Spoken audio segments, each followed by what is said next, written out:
Assalamualaikum warahmatullahi wabarakatuh. Kembali lagi bersama saya Jarod di channel Media Perubahan. Yeah.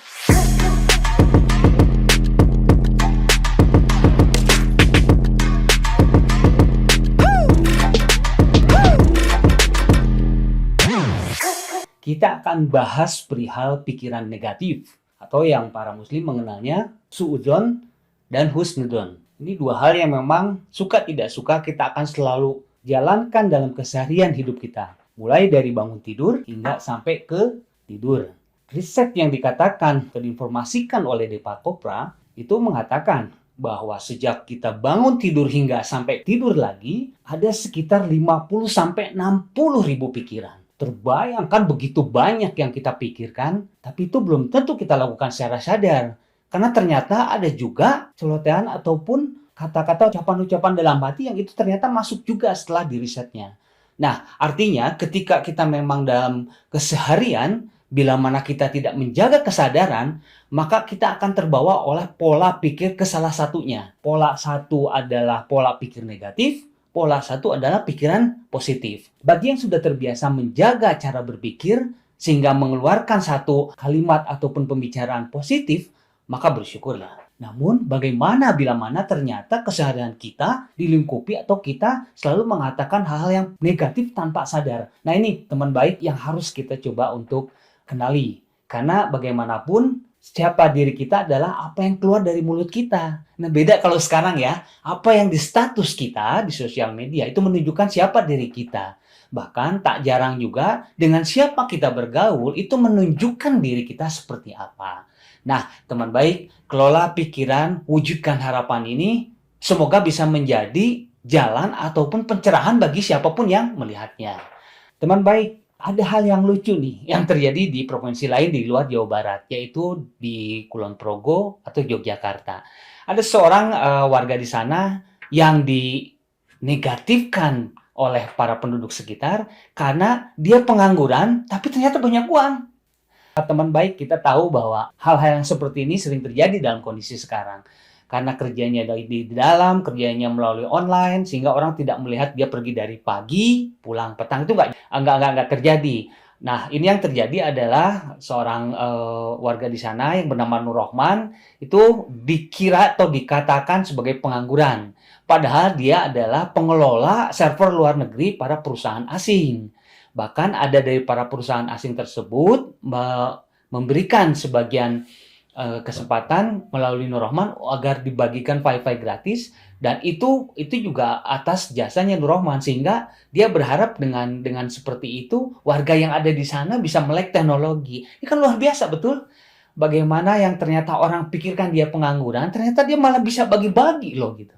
Nah ini kan yang kadang-kadang kita melihat mereka kerja, tapi mungkin terbatas untuk berbagi manfaat terhadap lingkungan. Kalau ini kerja di rumah, bisa bagi-bagi wifi ke warga tetangga, sehingga bisa mendapatkan juga pengetahuan. Dan ini yang terjadi letaknya di desa, tapi nggak kalah jauh sama masyarakat kota. Nah, teman baik, itu yang namanya luar biasa ya. Jadi, terkadang pikiran negatif tanda kutip di sekitar masyarakat yang berbenturan atau ternyata tidak sesuai harapannya, tapi ternyata kenyataannya dia malah banyak uang. Kelola server perusahaan asing di luar negeri itu kan juga selain butuh ilmu, tentu juga dia butuh yang namanya kemampuan ataupun berbahasa asing yang baik. Dan ternyata di Jawa Tengah itu sudah ada yang seperti itu. Dan saya yakin juga banyak ya di kota-kota lain atau di provinsi lainnya. Bisa jadi ini yang pernah saya dapatkan di anaknya relasi saya. Dia kerjanya di Provinsi Jawa Barat nih. Dia kerjanya di kabupaten, di rumah dan jauh sebenarnya dari perkotaan. Tapi ternyata dia selalu menerima order via online email itu dari luar negeri. Karena dia pekerjaannya ada seorang di kafe, mampu membuat logo, dia menerima banyak order-order yang berkaitan dengan logo, berkaitan dengan kebutuhan promosi, hasil kerjanya baik, sehingga dia terus-terus menerus mendapatkan order seperti itu. Nah, teman baik, apa yang kita pikirkan di zaman sekarang itu bisa jadi malah tidak sesuai dengan zaman dulu. Karena apa? Karena sekarang ini teknologi sudah semakin maju, kita bisa bekerja di rumah di belakang meja. Kalau kemarin waktu pandemi kita mengenalnya dengan work from home ya atau WFH. Nah, itu yang kejadian saat ini.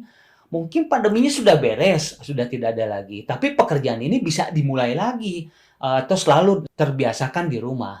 Nah, itulah teman baik bahwa kalau misalnya kita punya keilmuan, bahasa juga kita mampu berbahasa asing dengan yang lain, kemudian ternyata keilmuan kita dihargai oleh mereka, maka kita tidak usah jauh-jauh kerja di rumah, tapi hasilnya dolar, teman-teman ya. Nah, itu kan luar biasa. Oke, teman baik berbicara perihal pikiran ini, ada narasumber yang saya suka ataupun favorit ya, seperti Dokter Aisyah Dahlan. Mungkin bagi yang sering mendapatkan di sosial media atau YouTube-nya bisa kalau mau join pencipta Dokter Aisyah. Nah, Dokter Aisyah itu mengatakan bahwa cara kelola pikiran dan perasaan itu ternyata lewat kata-kata gitu. Itu yang diucapkan oleh Dokter Aisyah di channel YouTube-nya pencipta Dokter Aisyah. Dokter Aisyah juga mengatakan bahwa sistem saraf seperti kabel listrik. Dia membawa pesan apa yang disampaikan oleh buah bibir masuk dari kepala dan di akal, kemudian dengan membentuk pikiran, dia kemudian jalan lagi ke sistem saraf hingga masuk ke kolbu atau hati kita. Nah, apa yang dipaparkan oleh Dokter Aisyah Dahlan mungkin sederhana ya, hanya masuk A, keluar B. Gitu. Padahal tidak seperti itu.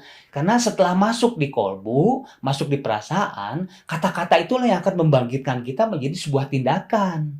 Nah, ada lagi saya inputan ataupun yang saya dapatkan saat teman baik, bahwa kesadaran itu berkaitan dengan pikiran, dan pikiran itu berkaitan dengan perasaan. Kesadaran tinggi, pikiran benar, maka perasaannya baik. Nah, kalau ada orang yang perasaannya galau, perasaannya nggak baik, pertanyakan pikirannya. Ada kekalutan apa di pikirannya? Kalau setelah dia sadari pikirannya kemudian saya ada sesuatu yang bermasalah nih, maka berarti dirinya sadar bahwa dia sedang mengalami sesuatu yang tidak baik. Nah, kalau sudah demikian, kesadaran rendah yang dia miliki, maka harus pelan-pelan dia naikkan agar kesadaran dia tinggi. Nah, ketika kesadaran dia tinggi, maka cara berpikir pun akan benar. Iya ya, apa yang saya dapatkan melalui persoalan ini, sebetulnya saya bisa dapat hikmah untuk bisa berbagi dengan yang lain. Atau setidaknya bisa menjadi untuk pegangan saya di masa depan, atau berbagi dengan orang-orang yang saya cintai. Sehingga ketika itu udah muncul, maka perasaan baik kita yang akan muncul. Ya, jadi urutannya ketika kesadaran kita tinggi, pikiran kita benar, maka perasaan kita baik atau bahagia. Nah, bagi orang-orang nauzubillah min dzalik yang dia sampai kalut, kemudian perasaannya galau terus, dia nggak memiliki sesuatu yang dia rasa bahagia, maka pikirannya ketika dia mendapat godaan lewat orang lain ataupun lewat godaan setan, maka dia bisa saja mencari solusi perasaan baiknya adalah dengan gaul dengan salah, sampai dia minum-minum atau sampai ke narkoba. Itu kan berarti kesadarannya sangat rendah. Kesadaran dirinya bahwa hal-hal yang negatif tersebut akan membuat dirinya menjadi rusak. Nah, teman baik, semoga teman baik yang menyaksikan saat ini bisa mulai membangun ya kesadaran diri, pikirannya, perasaannya, sehingga apa yang tadi Dokter Aisyah katakan, hati-hati informasi yang masuk ke kepala, kemudian masuk juga ke akal dan membentuk pikiran, kemudian jalan lagi ke sistem saraf hingga akhirnya masuk ke kolbu. Nah, bila seperti ini, teman baik juga bisa menilai kan informasi dari teman saya, informasi di sosmed, informasi dari televisi atau apapun ternyata tidak baik. Berarti kesadaran kita harus bisa memfilter, ini nggak bagus buat saya. Skip, kita berpindah lagi. Nah, teman baik, kalau berbicara kelola pikiran, mungkin kalau ternyata kita agak galau, terus kesulitan untuk bisa mendapatkan feedback balik, teman baik harus bisa mencari komunitas yang sesuai. Artinya, kalau memang ingin mendapatkan kesadaran tinggi dan pikiran yang benar, maka bergaulah dengan orang-orang yang memiliki kesadaran pikiran tersebut. Kalau kita gaulnya sama orang-orang atau seseorang yang ternyata menjadi toksik, kalau anak-anak sekarang kan katakannya toxic situation ya, atau toxic community. Nah, artinya di situ ada terjadi komunitas racun bagi pikiran kita, maka kita harus punya kesadaran tinggi. Stop, kita harus keluar dari sini, ambil komunitas yang lebih baik atau ambil informasi yang lebih baik agar kita punya pikiran yang benar. Nah, demikian teman baik. Semoga apa yang tadi dipaparkan berkaitan tentang pikiran husnudon dan pikiran suudon itu juga bisa menjadikan patokan buat kita. Atau dalam hadis itu dikatakan bahwa barang siapa kita bergaul dengan penjual minyak wangi, maka bau tubuh kita akan wangi. Tapi barang siapa kita bergaul dengan penjual minyak tanah, maka sedikitnya kita akan mendapatkan bau minyak tanah di tubuh kita. Nah, itulah teman baik dimanapun Anda berada, kita seharusnya bisa untuk terus menjaga kesadaran agar kita bisa berteman dengan orang yang tadi pilihan kita. Itulah yang sebetulnya kalau dibilang sulit-sulit, kalau dibilang mudah. Karena pikiran tuh yang tadi dibilang ya, apa yang masuk ke informasi kita, kalau kita berkata ini mudah, maka akan mudah.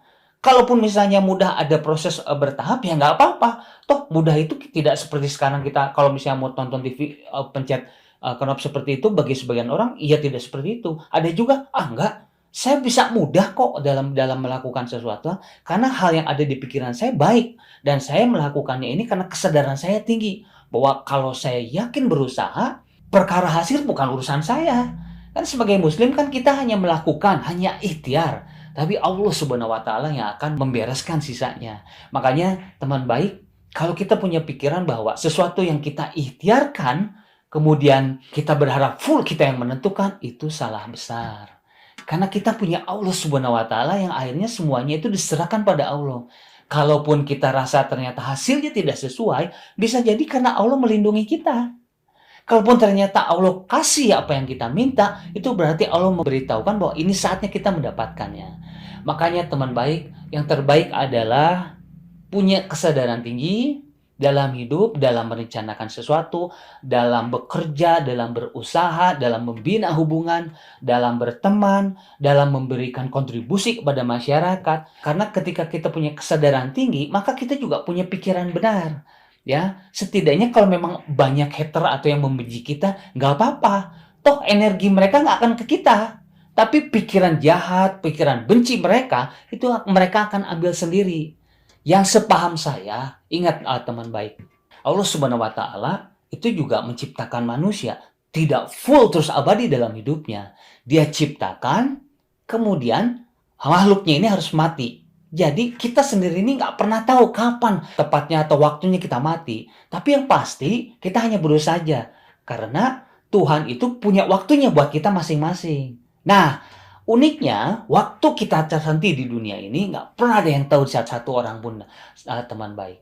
Makanya, kalau misalnya kita ingin seperti apa dalam menjalankan hidup, ingatlah itu yang tadi dikatakan. Allah menciptakan manusia, dan dia ingin ciptaannya itu balik. Satu. Yang kedua, manusia pun demikian. Manusia menciptakan yang keluar dari mulutnya atau keluar dari pikirannya melalui mulut, lisan, tindakan, atau status, maka dia akan balik pada diri si pembuatnya. Masih ingat dengan peribahasa, mulutmu atau statusmu adalah harimaumu. Apalagi zaman sekarang kita banyak sekali tonton di media atau di media sosial.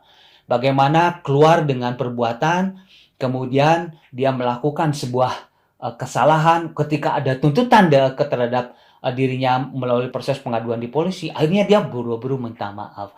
Padahal kalau pikirannya benar dan dia sadar bahwa apa yang dia perbuat itu merusak ataupun merugikan orang lain, dia tidak akan punya tuh hal-hal seperti itu. Karena apa? Ketika yang muncul dari hasil perbuatannya adalah tidak benar, maka kesadaran ini akan mengatakan, kamu melakukan hal salah loh. Ini bisa nanti dituntut ataupun membuat orang jadi benci. Kalau kita berbuat baik kemudian dibenci, Rasulullah saja, Nabi Allah itu juga dibenci karena dia memberikan informasi atau memberikan sesuatu yang benar. Apalagi kita manusia akan banyak sekali mendapat tantangan. Tapi satu hal, jangan pernah berhenti, jangan pernah untuk menyerah. Karena sesuatu itu akan kita jalankan terus. Tak pernah tahu kapan Allah mengatakan sudah terhenti, sudah waktunya untuk kembali. Satu hal, teman baik, yang tadi diinformasikan, bahwa mengelola pikiran itu akan butuh suatu proses. Tapi pada saat kita memiliki harapan di akhir yang memang baik dan besar dan layak untuk diperjuangkan, maka pikiran ini akan terus memperjuangkan. Dan kalau kita sadar bahwa ini wujud ataupun harapan yang kita tuju adalah kebaikan, maka kesadaran kita akan benar-benar menjadi sesuatu yang menjadi pegangan kita. Dan kalau kesadaran kita ini terus tinggi, maka alam semesta akan ikut mewujudkan apa yang menjadi harapan kita. Oke, teman baik, semoga tadi paparan yang saya sampaikan bisa mendapatkan tempat di hati penonton teman baik ya. Bisa mendapatkan pencerahan atau bisa mencerahkan teman baik dimanapun berada. Semoga saja perihal kelola pikiran dan kesadaran ini ke depan saya akan bawakan lagi dengan yang lainnya. Teman baik, bila merasa ada tema yang memang patut untuk didiskusikan di sini atau dipaparkan di sini, silakan tulis di kolom komen ya. Nah, bagi yang tadi merasa punya saran ataupun kritisi terhadap apa yang saya sampaikan, silahkan.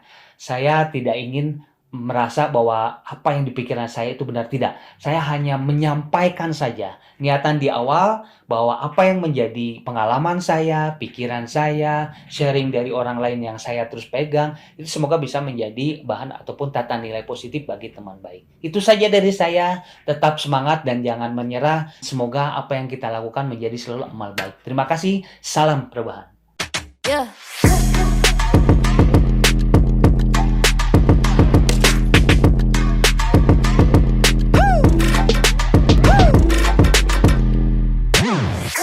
Alhamdulillahirrabbilalamin, saat ini banyak sekali sahabat-sahabat dari Saiful Zaman Channel yang menjadi patron dari kegiatan ini, yang mendukung, yang mensupport dengan berbagai cara. Luar biasa, via WhatsApp, via grup, via media sosial lainnya. Bahkan tidak sedikit yang kemudian mendonasikan uangnya untuk perjuangan kami di medan dakwah ini. Ya jelas hal ini sangat membantu keberlangsungan channel ini karena kebutuhan pun kemudian bertambah. Tidak bisa lagi ini dikerjakan oleh 1-2 orang. Kita harus merekrut lebih banyak orang. Dan itu jelas membutuhkan dana yang tidak kecil. Oleh karena itu buat sahabat-sahabat semua yang terus mendukung kami, doakan juga kami untuk mampu istiqomah, untuk mampu terus menyuarakan dan menggemakan suara hati rakyat. Dan seperti biasa, bagi yang ingin membersamai kami dengan membantu operasional channel ini, sahabat bisa mendonasikannya ke nomor rekening yang ada di bawah sini. Dan silakan untuk mengkonfirmasikannya ke nomor yang ada di sini.